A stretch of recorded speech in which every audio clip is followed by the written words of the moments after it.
टक्केवारीची भांडणे आहेत. राजेंद्र अण्णांनी उडवून दिली खळबळ. दोघांच्याही पिताश्रींना मी मदत करून आमदार केलं. आज खानापूर तालुक्यातील भाळवणी जिल्हा परिषद गटामध्ये अपक्ष उमेदवार राजेंद्र अण्णा देशमुख यांनी विविध गावांना भेटी देऊन संवाद साधला. पहा राजेंद्र अण्णा देशमुख काय म्हणत आहेत. आता हे दोघं जण भांडतायत, टक्केवारीवरती भांडतायत.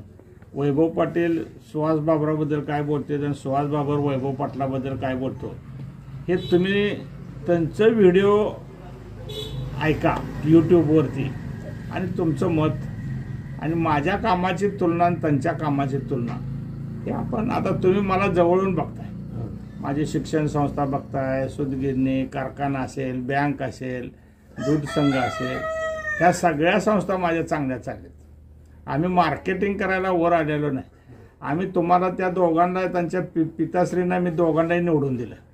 म्हणजे सहकार्य केलं की नाही.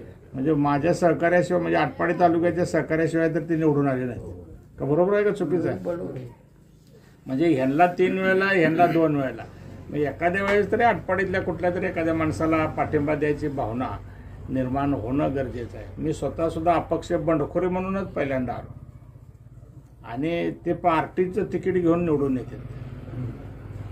म्हणजे माझ्यातला आणि त्यांच्या विचारातला हा फरक आहे. आणि मी निसर्गाबरोबर भांडतो. माझा विरोधक कोण नाही. म्हणजे निसर्ग हा माझा विरोध आहे. म्हणजे तो पाऊस वेळेत पडत नाही, म्हणजे वेगवेगळ्या अडचणी निर्माण करतो. त्या अडचणीवरती आपण मात करतो. तेवढ्यासाठी आपण हे जे राजकारण आणि ह्याच्यातनं कसं आहे वाळू माफी, लँड माफी हे तयार व्हायला लागले आणि ह्या गुंडागर्दीत आपण कुठंतरी भरकटत जाऊ. तेवढ्यासाठी आपण थोडासा विचार केला आणि मी निवडून आलो तर हे सगळं थांबणार आहे. त्याला त्यांच्याही डोक्यातल्या मुंग्या कमी येतील आणि परत सुरळीला लागेल. एवढंच ह्या मधला थीम आहे. आता हे तुम्हाला सांगण्यापर्यंत मी काय मोठा नाही, पण तुमचा विचार माझ्यापेक्षा मोठा आहे. नाही आता कसं आहे, आम्ही कसं असो, कारखाना असो, माझं सगळीकडे कॉलेज असो, घनिष्ठ संबंध आहे. ह्याच्या वेळी तर एक असं होतं की पाण्यासाठी किती तडपडत होते.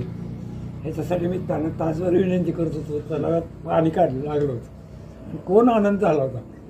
आणि ते आता उद्या आटपाडीला पाणी न्यायचं म्हणजे 8 तास त्या तळ्यातल्या विहिरी आपण बसून तिथं काढ. हा बसून म्हणजे रात्रंदिवस बसून होते पाणी लागलं. आणि ते पाणी लागल्यानंतर इतका उत्साह होता की उद्याच्याला पाणी इथं वर काढायचं. थोडं वाळू लागल्या. मी ते कशाला तिथं बघायला गेलो तर हे तिथं होते.